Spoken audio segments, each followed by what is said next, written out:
Hey, good morning, everybody. It's been a while since I put out a video, so I thought I had some topics I would like to discuss, or I don't know, as usual, get off my chest. As everybody knows that watches the channel or shares it, this is my way of exhaling, putting my message in a bottle, and out into the internet ocean, and see where it goes.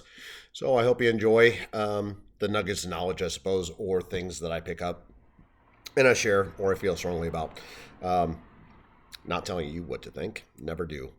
Always like free thinkers. So, with that being said, this message in the bottle goes out to Robert F. Kennedy Jr. And everybody in the DNC, everybody in MAGA.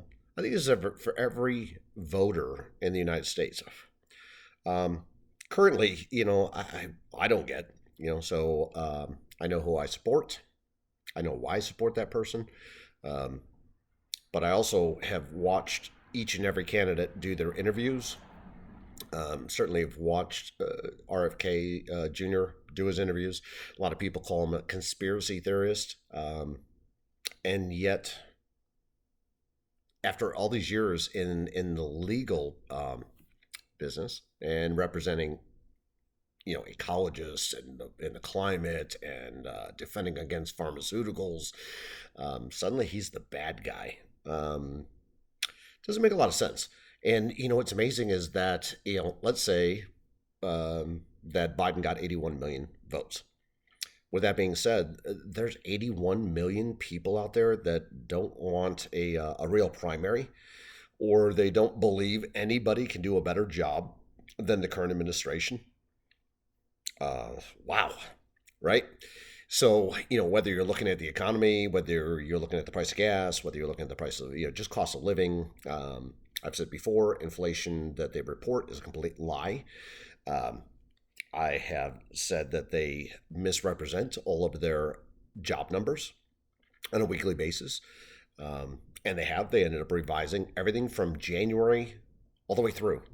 It's literally hundreds of thousands of jobs, million, it's completely different than what they tell you on a weekly basis or a monthly basis. I'm sorry. And when they do that, the Fed, on the other hand, which is not part of our government, it's a private bank, has made it clear. So here's a couple things. So the Fed decides, yeah, we're going to keep raising rates.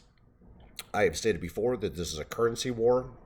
So the Federal Reserve controls the IMF, which controls the WEF and the BIS. You got to look this up yourself. And then you realize it's just a currency war, and that's what started all of this to begin with Ukraine. This is what is causing problems around the world. This is why Japan is selling off and not buying any of our debt, which I put in another one. China doing the same thing. You got BRICS out there trying to compete. Basically, that's competition for the Federal Reserve. It is not competition for the American dollar as we know it. So everybody wants to think we're being attacked. We're not being attacked. Well, we're casualties of this war. And it's a currency war created by the Federal Reserve. And then when the government puts out false information, that gives the Federal Reserve all the reason to continue raising interest rates. And while they do that, they're creating more crisis and more crisis. They're crashing the markets. They don't care about anybody, the retirements. They don't care about your savings. They don't care about anything. All they care about is who controls the money. And a story, they called the dollar the petrodollar. And the petrodollar, the reason they call it that is in the 60s, the United States and Saudi Arabia made a deal. And most people don't realize, and again, because they just don't teach us this stuff, right? And so unless you want to go out and do your own research, people aren't going to learn. But anyway, it was called the petrodollar. And the reason being is that Saudi Arabia was in an agreement with the United States that they would always sell oil in dollar value. And if they did that, not because the United States likes Saudi Arabia or Saudi Arabia likes the United States, just look at our values, behaviors, religions, cultures. We're nowhere near the same. But everybody likes money. And so the United States said, hey, as long as you sell your oil in dollars, we will continue to protect you. And that is why the United States has always protected Saudi Arabia and its kingdom. With that being said, Saudi Arabia is joining BRICS. So what does that tell everybody? The Middle East is falling away from the United States. I think they should, personally. I've said it over and over. I think the Abraham Accords was one of the best things I've seen in my entire lifetime. People should make their own decisions as to who they're going to be friends with, who they're not. Stop fighting these proxy wars that are all based on neocon values. And the neocons are those in Congress. They're the military complex. They're all the people that are just profiteers off of wars. They don't want peace. They don't want peace here in the United States. They don't want peace around the world. They don't want peace anywhere. And I actually hate the neocons for this because I enjoy peace. I don't want to see wars anywhere. So with RFK Jr., he also agrees with a lot of the same things as part of the other ticket, which is interesting on so many different levels. And for the life of me, I have posted, and now I'm putting it out here, that I think anybody that would consider themselves a conservative or MAGA, I don't even know if conservative matters anymore. You can have conservative values, but I don't know that relates to the majority of the Republicans. There's too many neocons in that party as well. I mean, I've talked about term limits, and it's kind of funny that it's all coming out. And, these people need to go away. They don't care about us in any way, shape, or form, neither side of the aisle.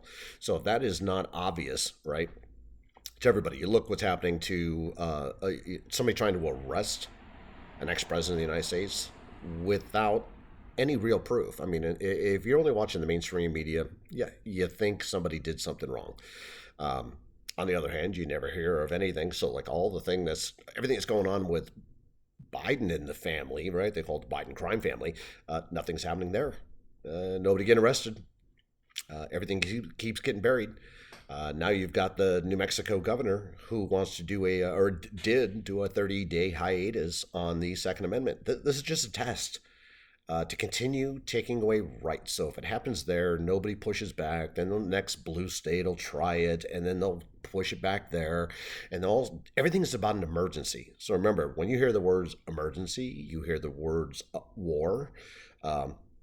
War on drugs. Yeah, okay, that worked out really well, as the drug flow in the United States is the highest it's ever been. So I've been hearing that for 40 years. Didn't do any good. War on terrorism. Let me think. That lasted for the last 30 years. Didn't do us any good. But it does print a ton of money. Neocons, keep that in mind. Anybody that says the word homeland should be a huge red flag, in my opinion, anybody. We don't live in the homeland. We live in the United States of America. If if somebody's defending the homeland, we have Homeland Security, which I'm sure they're watching my video, or they got some kind of algorithm or something picks it up. I really don't care. But homeland wasn't part of our culture until after 2001, after the 9/11 attacks.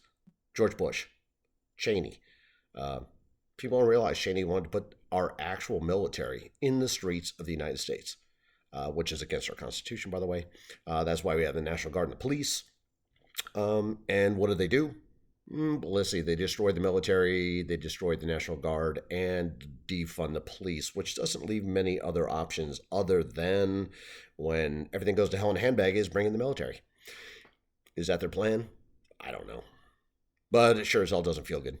But at the same time, they won't even give somebody like Robert Kennedy the opportunity to have a debate, to have a real primary. They're blocking him every possible way.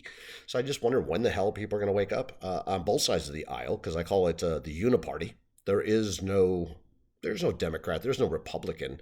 I don't think there's any liberal or conservative. I think people are just fucking nuts at this point. And I think they believe all the bullshit that is being told them.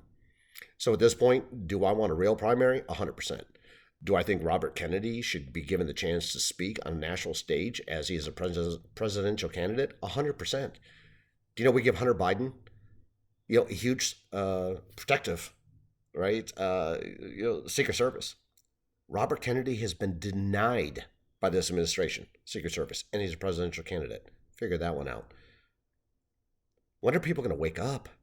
Like I always try to be very calm, collective, and just present facts. At this point, I don't even know if that matters anymore. I don't know if people pay attention. Most of the time, they can't get past the first 2 minutes of a video because they're so used to 28-word tweets. You got TikTok, you got Instagram, you got all this bullshit out there that just nobody even has their own thoughts anymore. I hope you guys have watched this to this point. I hope that everybody out there, I don't care what side of the aisle you think you're on, but if you're not supporting Robert Kennedy Jr. to at least have a debate, then you're just fucking stupid and you deserve everything we get.